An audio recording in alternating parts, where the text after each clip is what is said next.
கொடைக்கானல் செண்பகனூர் பிரகாசபுரம் பகுதியில் உள்ள நகராட்சி குப்பை கிடங்கிலிருந்து குப்பைகள் வனப்பகுதிக்கு சென்றது குறித்து மாவட்ட வன அலுவலர் நேரில் ஆய்வு செய்து அங்கு துப்புரவு பணியில் ஈடுபட்டிருந்த 2 வாகனங்களை பறிமுதல் செய்து 3 நாட்களில் வனப்பகுதியில் குவிந்துள்ள குப்பைகளை அகற்றாவிட்டால் நகராட்சி ஆணையாளர், பொறியாளர், சுகாதார ஆய்வாளர் உள்ளிட்ட உயர் அதிகாரிகள் அனைவரும் கைது செய்யப்படுவார்கள் என எச்சரிக்கை விடுத்துள்ளார்.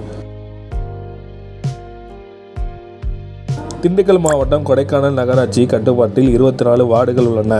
மேலும் 500க்கும் மேற்பட்ட பொதுமக்கள் வசித்து வருகின்றனர். சுற்றுலாத்தலம் என்பதால் இங்கு ஏராளமான தங்கும் விடுதிகளும் உள்ளது.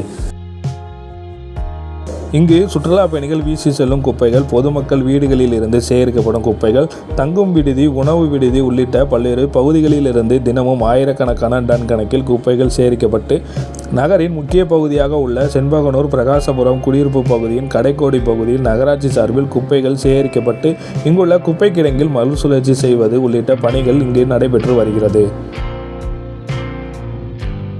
இந்த குப்பைகள் சேகரிக்கும் இடம் அருகில் சீராடுகானல் வனப்பகுதி உள்ளது. இந்த சீராடுகானல் வனப்பகுதியில் இருந்து பெருமாள் மலை பகுதிக்கு குடிநீரும் விநியோகிக்கப்படுகிறது.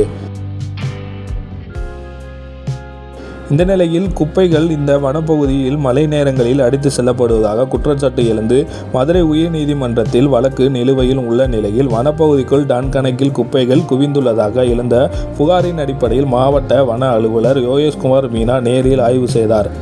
அப்போது நகராட்சி சார்பில் குப்பைகளை அகற்ற என்ன நடவடிக்கை எடுக்கப்பட்டுள்ளது என கேள்வி எழுப்பினார். தொடர்ந்து அங்கு பணியில் ஈடுபட்டிருந்த JCB வாகனம் மற்றும் குப்பை அள்ளும் வாகனம் உள்ளிட்ட 2 வாகனங்களை பறிமுதல் செய்ய உத்தரவிட்டார்.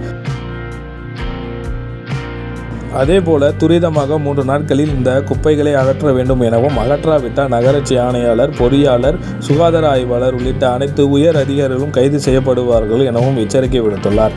வனத்துறை அதிகாரிகள் நகராட்சிக்கு சொந்தமான 2 வாகனங்களை பறிமுதல் செய்த நிகழ்வு பெரும் பரபரப்பை ஏற்படுத்தியுள்ளது.